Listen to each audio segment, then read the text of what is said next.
All right, I guess I'm live. That's a first. We have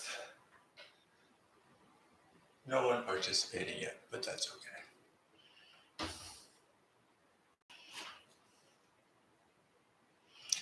Hello? Testing, 1, 2, 3.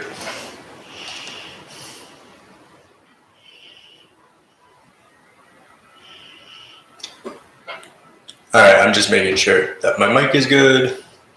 This is my first time going live, so I'm trying to work out all the settings, but I think, can you guys hear me?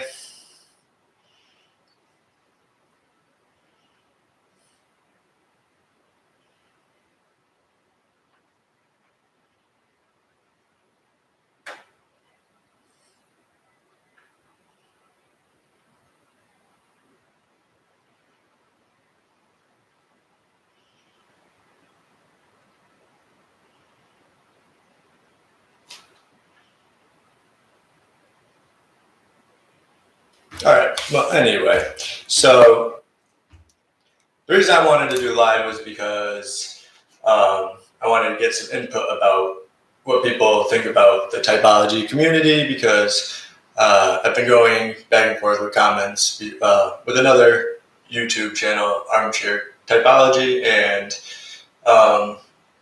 he's kind of asked people to dig a little bit deeper.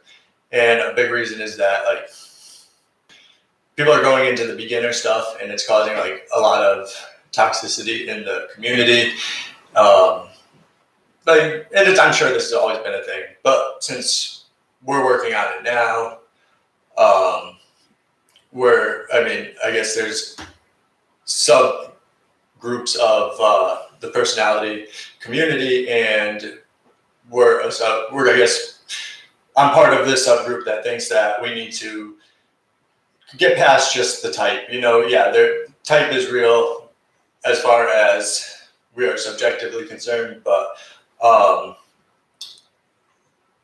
we should be really promoting just more personal development. I mean, when we look at half of these type communities, they don't really promote anything other than putting people into a box. And what I think Armchair Typology really is trying to get people to do is realize, hey, part of the realization of who you really are is getting out there and doing things. It's interesting because he's usually exercising during his videos, so I guess that's kind of how he gets that going. But he's trying to get other people to get out there and do it, and part of personal development is exercise, and all of this is already mapped out for people. And when you go to type pages that tell people that they can type them and they're helping them with their growth, and all they're doing is talking about type, it's definitely not promoting growth. It's promoting more putting people into a box.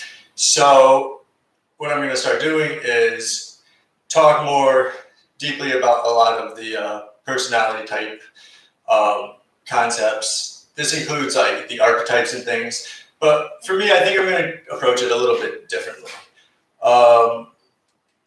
Because when I think of archetypes, I think of, I use the philosophies, but even farther than that, I'm looking towards the future of hey, if our mind are able to imprint these archetypes into our heads, then, I want to really start talking about the computer science. And they do use archetypes in computer science to teach computers how to follow patterns that are universal and consistently happening.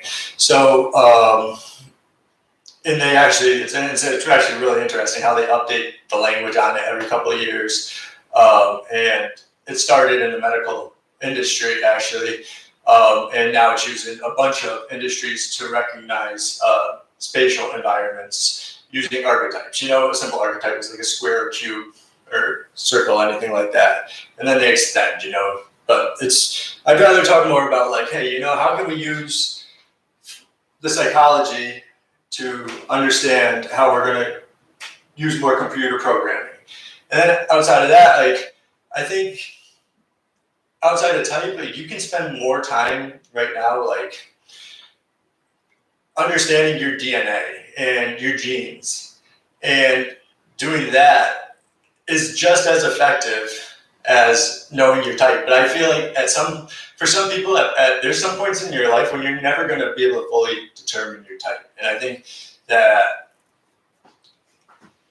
it's important to understand that, like, maybe you haven't experienced enough.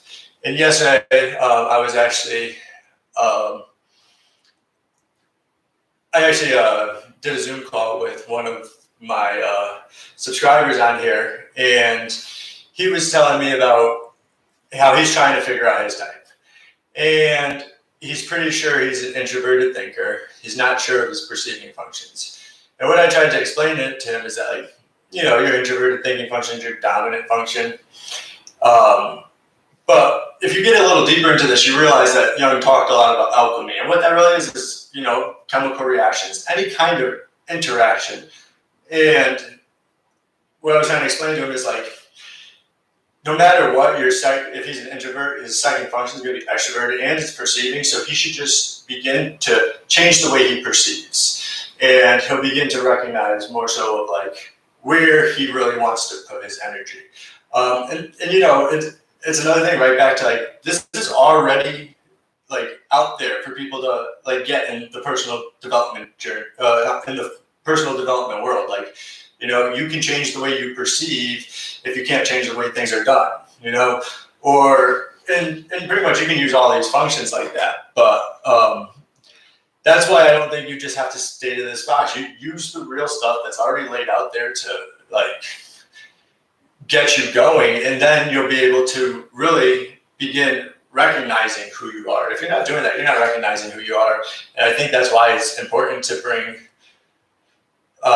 these kind of conversations to the type community, because when you really think about it, you're influencing people to honestly, like, limit themselves by not letting them realize, like, there's so much more to it, and that most of it is mapped out. If you have daily routines, no matter what type you are, if you have daily routines that allow you to move around the world without as much stress, it's important. No matter what, after 8 hours of sleeping or 5 hours of sleeping, it's a pretty good idea to go to the gym and stretch, to work on your diet, and maybe not everything all at once, and then you'll realize, like, what type of person you are. Like, are you the person who really wants to go and chase after everything that's out in the outer world? Are you somebody who really wants to be relaxed? Maybe you never meditated and you realize, hey, meditation is for you. By the way, not for INTs most of the time. INTPs most of the time. But definitely, like, I've never heard an ISTJ say it wasn't, like, a good practice for them.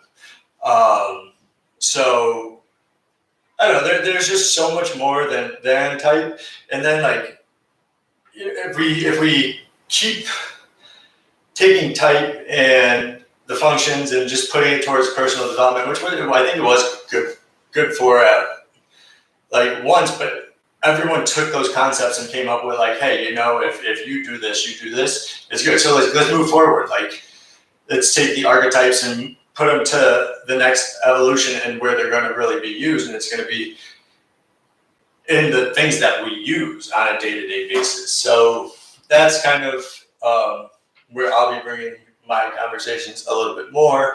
I've really been listening about, like, how, like, the new technology they come out with, like, where they can track certain, like, it's kind of like your Apple Watch, but, like, they're tracking so much more throughout the day. And I think, type's good for that, because there's certain types of people that are going to get similar readings on those machines at certain periods during the day or throughout their sleep cycle. So it's important to look at it like that.